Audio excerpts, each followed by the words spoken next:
20,000 और वोट हर सीट पर आप बता रहे हैं कि हेर फेर हुआ। जो ईवीएम 99% चार्ज है, उन ईवीएम से भाजपा के लिए भयंकर वोट वर्षा हुई। उन ईवीएम में कांग्रेस को 20 वोट, 15 वोट, 25 वोट, 27 वोट ऐसे वोट मिले हैं। ऐसी कौन सी बैटरी आप इस्तेमाल करते हैं जो 99% तक चार्ज रह जाती है? इतने इस्तेमाल के बाद, इतने दिनों के बाद रोते हुए हमारी मीटिंग में बताया कि 13-14 महिला पुलिस कर्मियों ने उन्हें घेर लिया और उन्हें वोटिंग ईवीएम मशीन का मिलान नहीं करने दिया। आंदोलन की बात की जा रही कि हो सकता है ईवीएम को लेकर कांग्रेस पार्टी और तमाम दल जो है वो आंदोलन करे, तो क्या लगता है ऐसा हो सकता है? 5 राज्यों के नतीजे आए, 5 राज्यों में सबसे ज्यादा टक्कर 4 राज्यों में बीजेपी और कांग्रेस के बीच थी, जिसमें से 3 राज्य बीजेपी जीती, जिसके बाद ईवीएम पर एक बार फिर से सवाल उठने लगे हैं। और खासकर मध्य प्रदेश की बात करें तो मध्य प्रदेश में सबसे ज्यादा ईवीएम पर सवाल उठे हैं। हमारे साथ आनंद जी हैं, कांग्रेस के प्रवक्ता है, सीधा मध्य प्रदेश से जुड़े हैं, उनसे बातचीत करेंगे। आनंद जी, मध्य प्रदेश में 125 दिन, 112 विधानसभा और तकरीबन 27,000 किलोमीटर मैं भी घूमा। जो माहौल दिखा वो रिजल्ट में नहीं आया, लेकिन साहब हार तो हार होती है, अब एक्सेप्ट कर लीजिए, क्योंकि अब बीजेपी लगातार कह रही है कि जब भी हारते हैं तो ईवीएम पर सवाल उठा देते हैं। नहीं, देखिए, मध्य प्रदेश में आप घूमे हैं, आपने माहौल की बात की। ज्योतिष जी, मुझे एक भी पत्रकार मध्य प्रदेश में नहीं मिला जिसने मध्य प्रदेश को घूमा और उसके बाद कहा हो कि मध्य प्रदेश की जनता का मूड कांग्रेस के खिलाफ है। मध्य प्रदेश का बच्चा बच्चा आज दुखी है, क्योंकि हर व्यक्ति गली चौराहे और नुक्कड़ पर कह रहा है कि हमने कांग्रेस को वोट किया है। वो अपना सर पकड़कर बैठ रहा है कि ये क्या हो रहा है, हमने कांग्रेस को वोट दिया और हमारे वोट जीत में परिणित नहीं हो रहे हैं। क्या 2-3 ऐसे ठोस वजह लगी जिसको लेकर आप लोग ये सवाल उठा रहे हैं, चूंकि आपने तमाम कैंडिडेट्स को बुलाए भी थे? हाँ, एक बड़ी ठोस वजह है। ये जो एग्जिट पोल होते हैं या ओपिनियन पोल होते हैं ज्योतिष जी, ये किस आधार पर ये बताते हैं कि इतनी सीटें आएंगी? लोगों से बातचीत करके, कुछ लोगों से बात करते हैं, सैंपल बताते हैं। वो सैंपल 3,000 का भी हो सकता है, 30,000 का भी हो सकता है। मध्य प्रदेश में 199 सीटों पर पोस्टल बैलेट में कांग्रेस पार्टी जीती है। बिल्कुल 230 में से 199 सीटों पर, 199 सीटों पर, बिल्कुल। क्या ये सैंपल सर्वे नहीं है? नंबर 1 बात। दूसरा, मतलब ये वो वर्ग था जो परंपरागत तौर पर कांग्रेस के साथ नहीं आता था, बीजेपी के साथ रहता था। जब हमने बिल्कुल, गवर्नमेंट जॉब वाले, इस तरह के लोग, गवर्नमेंट जॉब वाले जो ज्यादातर बीजेपी को वोट करते हैं। हाँ, जो सबसे कठिन वर्ग था उसे हमने पटा लिया, उसे हमने मना लिया। तो क्या वजह थी कि किसान हमसे नाराज होता? क्या वजह थी कि माताएं बहनें हमसे नाराज होती? मैं बुदनी विधानसभा से आता हूं, जहां से शिवराज चौहान खुद आज विधायक है। मेरे गांव की स्थिति बताता हूं, मैं 14 वोट से अपने बूथ को जिता पाया हूं। तो एक भाजपा का कार्यकर्ता एक आदिवासी बहन के यहाँ गया डोर टू डोर कैंपेन के लिए, और उसने उस बहन से कहा कि मामा जो है वो 1250 रुपए दे रहे हैं लाडली बहना को। बहन ने तपाक से कहा, कमलनाथ आगो तो वो भी 1500 देगो, मतलब कमलनाथ आएंगे तो वो भी 1500 देंगे, देहाती भाषा में उसने कहा। अब ज्योतिष जी, ये कौन सा संवाद का विशेषज्ञ है जो ये कहेगा कि वो बहन जो है, जो स्वतः स्फूर्त भाव से कांग्रेस के पक्ष में है, वो बीजेपी को वोट क्यों दे देगी? एक सवाल और किया गया है कांग्रेस की तरफ से कि ईवीएम कई जो है वो 99% चार्ज थे, इस तरह के सवाल है, क्या है, जरा बताइए दर्शकों को। बड़ा इंटरेस्टिंग आपका सवाल है और बड़ी दिलचस्प, मतलब ये चीजें हैं। चूंकि 3 तारीख को चुनाव के परिणाम आए, 4 तारीख को हमने सारे प्रत्याशी और जो चुने हुए विधायक हैं उनको बुलाया। तो उसमें ये बात समझ में आई कि जो ईवीएम 99% चार्ज है, उन ईवीएम से भाजपा के लिए भयंकर वोट वर्षा हुई है। उन ईवीएम में कांग्रेस को 20 वोट, 15 वोट, 25 वोट, 27 वोट ऐसे वोट मिले हैं। और मैं तो ये जानना चाहता हूं विशेषज्ञों से, वे बताएं कि जब 11 से 12, 13 घंटे निर्वाचन में जो मशीनें इस्तेमाल की जा चुकी हैं, 17 दिन का समय वोटिंग और मतगणना के बीच का है, तो ऐसी कौन सी मशीनें हैं, ऐसी कौन सी बैटरी आप इस्तेमाल करते हैं जो 99% तक चार्ज रह जाती है इतने इस्तेमाल के बाद, इतने दिनों के बाद भी? ये क्या वो सारे ईवीएम इसी तरीके से थे या कुछ में ऐसे थे जिसमें बैटरी 60, 70 या 50 तक पहुंचे? जो मशीनें 65-70% चार्ज रही हैं, उनमें नॉर्मल वोटिंग ट्रेंड आया है।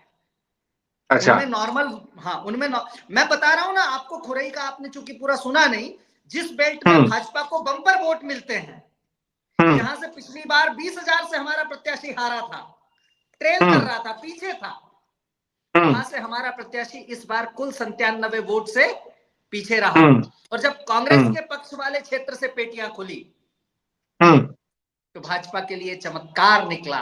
और उस तो ये आप कह रहे हैं कि कांग्रेस जो ईवीएम चार्ज नहीं थे उसका इस्तेमाल ही नहीं किया गया, ये आप कहना चाह रहे हैं?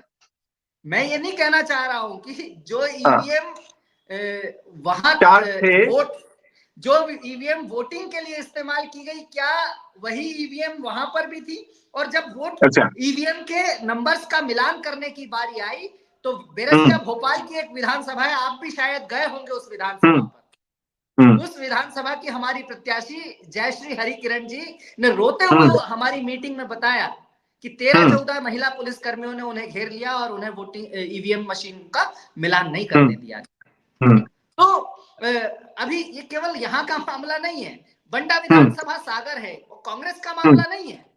बंडा विधानसभा सागर के बीएसपी के प्रत्याशी कह रहे हैं कि मेरे घर के पोलिंग बूथ पर मुझे वोट नहीं मिला, एक भी वोट नहीं आए। बिल्कुल। हाँ, तो ये लड़ाई और कांग्रेस की नहीं है, ये लड़ाई आनंद जाट की नहीं है, कमलनाथ की है, राहुल गांधी। ये लड़ाई अब लोकतंत्र वर्सेज ईवीएम है। ये लड़ाई तो क्या करने वाले हैं आगे आप लोग? तो क्या करने वाले हैं आप आगे आप लोग? चूंकि 2024 का चुनाव आ रहा है, कमलनाथ जी ने कह दिया तैयारी हमने शुरू कर दी है, इससे हम डरने वाले नहीं है, और तैयारी शुरू कर दिया है, लेकिन ईवीएम पर जिस तरीके से आरोप लगा रहे हैं तो 2024 में भी इसी तरह का होगा फिर, अगर आप ईवीएम को मानते हैं कि ईवीएम का दोष है तो? हाँ, भाजपा के लोग तो कह रहे हैं कि जो 1.5 लाख से कम से जीता है वो उसे हमारा पार्लियामेंट्री बोर्ड सांसद ही नहीं मानता है, जो 20,000 से ज्यादा से कम से जीता है उसे हमारा विधायक दल विधायक नहीं मान रहा है। तो यहाँ प्रश्न यही है। तो इसके बाद हम आगे की जो लड़ाई है, चूंकि मैं भाजपा की ये जो रीति नीति है इससे बिल्कुल भी सहमत नहीं हूं, और कांग्रेस पार्टी का एक छोटा सा सिपाही, छोटा सा कार्यकर्ता हूं, तो इस संबंध में निर्णय हमारे नेताओं को लेना है, लेकिन ईवीएम के खिलाफ निर्णायक लड़ाई की बात मैं कर रहा हूं। अच्छा, दूसरा प्रश्न ये है, जो भारतीय जनता पार्टी के लोग बार बार कह रहे हैं कि चुनाव हार जाते हैं तो ईवीएम पर सवाल उठाए जाते हैं। हमारा ये कहना नहीं है भाई, मध्य प्रदेश के मन में मोदी है, भाजपा कह रही है, देश के मन में मोदी है, ये भी भाजपा कह रही है। हम नहीं मान रहे हैं, हमें कोई दिक्कत नहीं है, लेकिन क्या ईवीएम के ही मन में मोदी है? बैलेट पेपर से चुनाव होगा तो क्या उसके मन में मोदी नहीं आएगा? अगर आप सच्चे हैं तो आपको इससे दिक्कत क्यों है, ऐतराज क्यों है? बहुत साधारण एक सवाल में, हाँ, एक सवाल मेरा ये भी है कि अकेले कांग्रेस पार्टी तो ईवीएम की लड़ाई नहीं लड़ सकती, तमाम पार्टियों को आना होगा, और अखिलेश यादव के साथ जैसा मध्य प्रदेश में हुआ, जैसे वो बताते हैं कि कौन अखिलेश वखिलेश, तो इसको लेकर क्या लगता है, अखिलेश यादव साथ में आएंगे इस लड़ाई में अगर आप लोग लड़ते हैं आगे? तो मैंने बहुत स्पष्ट तौर पर कहा कि कांग्रेस पार्टी की अकेली लड़ाई नहीं है, और जिस तरह से मध्य प्रदेश में हुआ है वैसा ही 2022 के उत्तर प्रदेश के चुनाव में पोस्टल बैलेट में सपा को ज्यादा वोट मिले हैं, और उनका भी जो है वहां जनादेश लूट लिया गया। तो ये चीजें धीरे धीरे निकल कर आ रही हैं, और वो जो मतलब मैं बहुत विनम्रता और जिम्मेदारी के साथ कह रहा हूं कि अखिलेश यादव हमारे वरिष्ठ सहयोगी हैं इंडिया गठबंधन के, और कमलनाथ जी कांग्रेस पार्टी के वरिष्ठ नेता हैं, मेरे नेता हैं।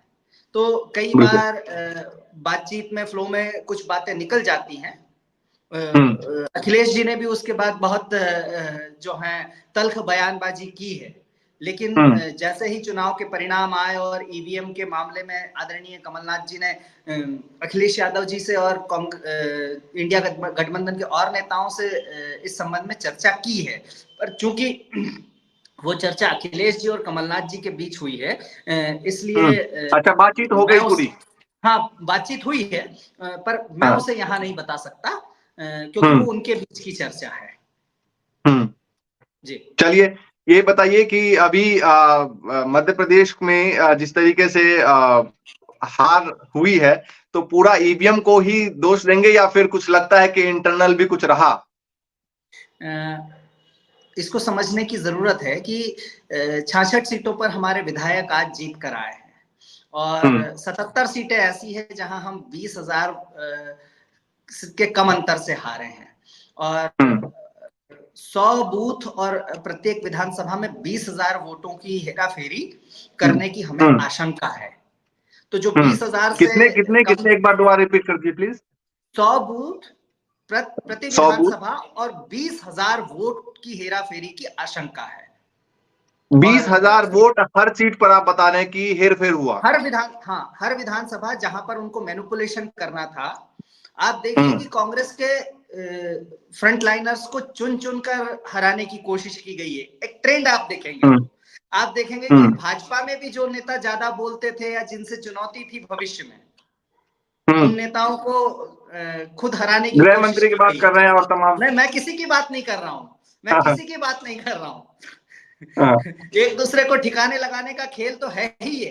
तो यहाँ तमाम तरह की चीजें हैं, लेकिन प्रश्न ये नहीं है, प्रश्न ये फिर से है कि लोकतंत्र बनाम ईवीएम है। कोई भी राजनीतिक दल आज अगर लोकतंत्र को बचाना चाहता है तो उसे जनता के लिए ये लड़ाई लड़नी पड़ेगी।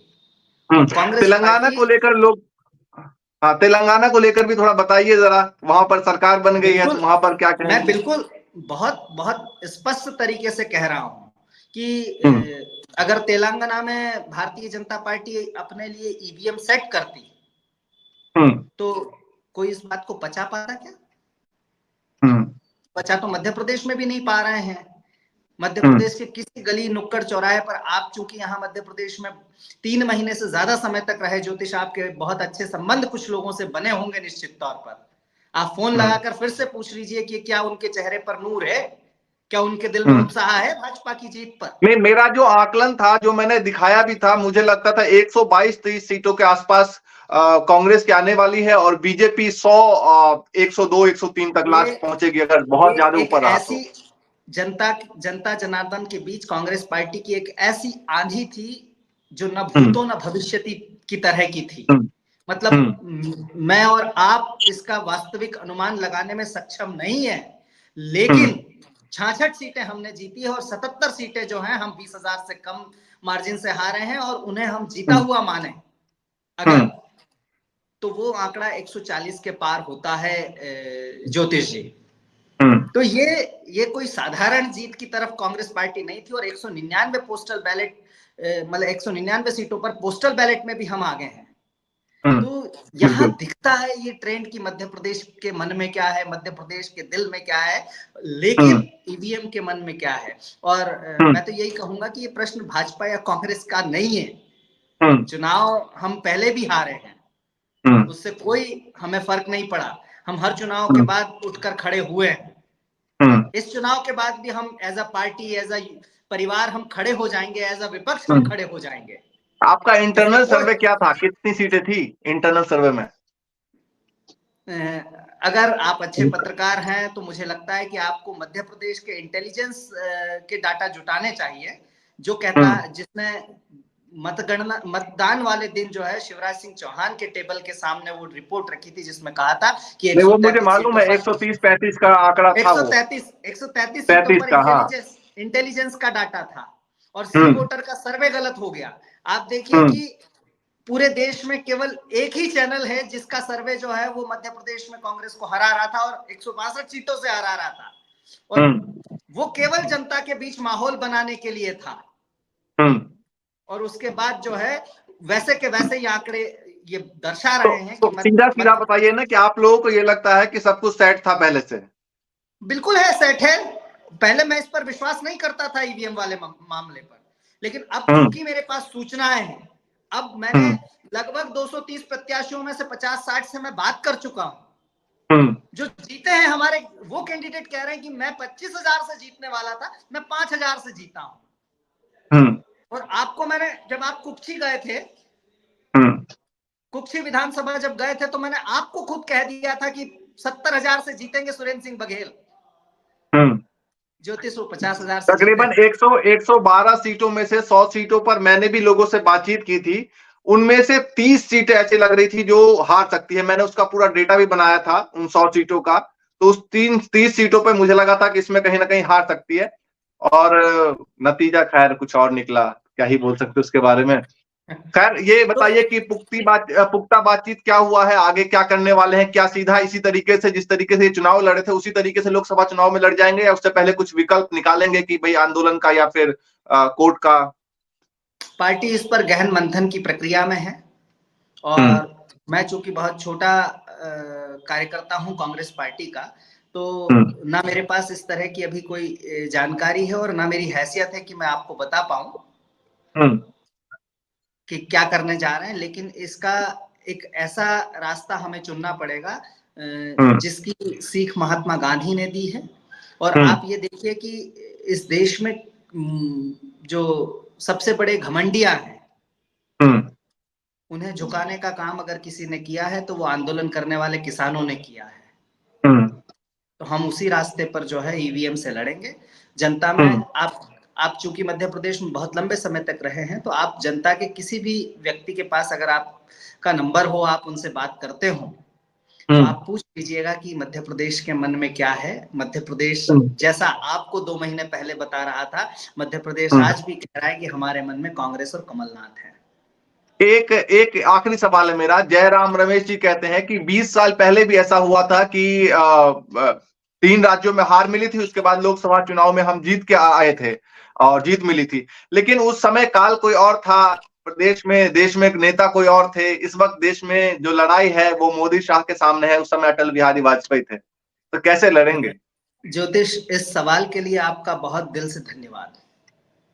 बहुत अच्छा सवाल है ये। सवाल इस मायने में भी बहुत महत्वपूर्ण है। लोग मुझसे सवाल पूछ रहे हैं कि कांग्रेस ही तो ये ईवीएम लाई थी, जब कांग्रेस, ये टेक्नोलॉजी का एक नया दौर है। जब से ईवीएम आई है तब से ईवीएम के बहुत सारे अपडेटेड वर्जन आ गए हैं, टेक्नोलॉजी अपडेट हुई है। आज बेतार संचार कहां से कहां पहुंच गया है, वायरलेस टेक्नोलॉजी कहां से कहां पहुंच गई है। पहले कान में लगाने वाले डिवाइस बड़े बड़े आते थे, आज बहुत छोटी सी डिवाइस से आपको आवाज सुनाई दे जाती है, आपके मुंह तक भी नहीं आती है वो डिवाइस। बिल्कुल। तो और आप अपने बटन में कैमरा लगाकर जो है पूरी दुनिया को अपना चित्र दिखा सकते हैं, देख सकते हैं। बिल्कुल बिल्कुल। तो आप यहाँ भोपाल में बैठकर चंद्रयान को कंट्रोल कर सकते हैं। हम बेंगलुरु से चंद्रयान को कंट्रोल कर ही रहे हैं। तो टेक्नोलॉजी अपडेट हो गई है। और जब हमने ईवीएम लागू किया था तो हमारी नीयत और जो मंशा है वो साफ थी और स्पष्ट थी। हम लोकतंत्र में भरोसा करने वाली पार्टी है। हमने लोकतंत्र को मध्य प्रदेश ही नहीं, देश में भी स्थापित किया है, उसको जिया है। अगर 1990-92 के पहले अगर हम इस तरह के तानाशाह होते, ईडी, सीबीआई, इनकम टैक्स, चुनाव आयोग, इनका अगर बेजा इस्तेमाल करते तो भाजपा के तो 2 ही नेता थे। आज जिस तरह से चल रहा है, अगर हम उन 2 नेताओं के खिलाफ अगर काम कर रहे होते तो क्या भाजपा होती? बिल्कुल, वो ना होते। ये हमारा लोकतंत्र में भरोसा है, ये हमारा लोकतंत्र में भरोसा है। और ईवीएम पर हमें शंका है, मध्य प्रदेश और देश के एक बड़े वर्ग को अगर आशंका है, तो चुनाव आयोग को इसे स्पष्ट नहीं करना चाहिए क्या? बिल्कुल। 15,000 मैंने कल मैं सुप्रीम कोर्ट गया था, परसों, माफ कीजिएगा, परसों गया, वहां सुप्रीम कोर्ट में मामला पहुंचा है। सुप्रीम कोर्ट के वकील से भी मैंने बातचीत की। 15,000 ऐसे मामले हैं जो 22 तारीख तक आए थे, जो मध्य प्रदेश को लेकर है, केवल मध्य प्रदेश से शिकायत पहुंचे हैं। इलेक्शन कमीशन के वेबसाइट पे उसका डेटा लेकर अब सुप्रीम कोर्ट पहुंचे हैं वकील। हाँ, इसके लिए ये एक और अच्छा प्रश्न आपने पूछा है कि इसके लिए हमें सुप्रीम कोर्ट तो जाना ही है, हमें चुनाव आयोग का दरवाजा तो खटखटाना ही है, हमें वो कानूनी प्रक्रियाएं तो पूरी करनी ही है, लेकिन अंत में जो है रास्ता आंदोलन ही है, और उस रास्ते पर हम जितना जल्दी चले जाएं उतना अच्छा होगा, क्योंकि मध्य प्रदेश में जनता को विश्वास नहीं है कि नहीं, मैं कुछ और नेताओं के मुंह से भी इस बात को सुन रहा हूं कि आंदोलन की बात की जा रही कि हो सकता है ईवीएम को लेकर कांग्रेस पार्टी और तमाम दल जो है वो आंदोलन करे, तो क्या लगता है ऐसा हो सकता है? हाँ, क्यों नहीं हो सकता है, क्या लगता की क्या बात है? आपका ये प्रश्न थोड़ा सा नहीं, चूंकि बहुत बुनियादी नहीं लगता मुझे, इसलिए नहीं लगता है ज्योतिष जी कि आंदोलन क्यों नहीं हो सकता है। जिस जनता ने वोट दिया उसे पता है कि हमने कांग्रेस को वोट दिया है, और जिसने कभी वोट नहीं दिया कांग्रेस को, उन्होंने भी कांग्रेस को वोट दिया है। मैं आज की बात करता हूं, मैं प्रदेश कांग्रेस नहीं, मेरा सवाल इसलिए था मेरा सवाल इसलिए था कि कांग्रेस पार्टी अकेले इस आंदोलन में उतरेगी या तमाम दल को साथ में, इंडिया गठबंधन को साथ में लेकर उतरेगी, ये मैं पूछ रहा हूँ कि सब लोग साथ में आएंगे, ऐसा कुछ हो सकता है? हम रहें ना रहें, ये देश रहना चाहिए। प्रश्न ये है कि कांग्रेस पार्टी चुनाव हारी है, कांग्रेस पार्टी को सत्ता नहीं मिली है, पर प्रश्न इस बात का नहीं है। कांग्रेस के जो सवाल हैं, जैसे राहुल गांधी महंगाई पर बात कर रहे हैं, राहुल गांधी बेरोजगारी पर बात कर रहे हैं, लोकतंत्र के केंद्रीकरण और लोकतंत्र में तानाशाही पर बात कर रहे हैं, तो वो राहुल गांधी अकेले के सवाल हैं क्या? इस देश की जनता के सवाल हैं। बिल्कुल भाई, कांग्रेस को अगर मोदी जी 15 लाख रुपए हर खाते में डाल देते, महंगाई कम कर देते, या 2 करोड़ रोजगार हर साल युवाओं को दे देते, तो क्यों भारत जोड़ो यात्रा करने की जरूरत पड़ती? कांग्रेस का तो सवाल नहीं है, ये तो जनता का सवाल है। तो ऐसे ही ये लोकतंत्र का सवाल है, और लोकतंत्र में अगर जनता ही नहीं है, जनता के जनादेश को देखिए, मध्य प्रदेश में एक बार जनादेश 2020 में लूटा गया, जब एक चुनी हुई सरकार को गिरा दिया गया,